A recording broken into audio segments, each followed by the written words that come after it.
নবী বলে দিয়েছেন যাদের স্বামী দেশের বাহিরে থাকে অথবা বাড়ি থাকে বউ, স্বামী থাকে অন্য জেলায়, ওই নারীদেরকে নবী উপদেশ দিয়েছে তোমরা সুন্দর পোশাক পরো না, ভালো করে সাজগোজ করিও না, কারণ অন্য কোনো পুরুষের নজর তোমার দিকে পড়তে পারে। ও বন্ধু, নারীরা যত সাজগোজ যত সৌন্দর্য সব কিছু স্বামীর জন্য, অন্য কোন পুরুষকে দেখাতে পারবে না। নারীরা হলো গোপনীয় জিনিস। কি জিনিস?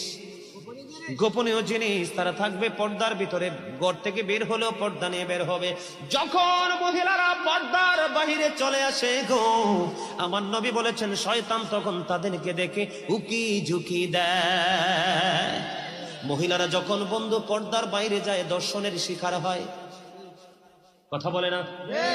আজকে পৃথিবীর ইতিহাসে তথা বাংলাদেশের ইতিহাসে দেখেন, একটা ইতিহাস দেখাতে পারবেন না একটা পর্দাশীল নারীর জীবনে কোনো কলঙ্ক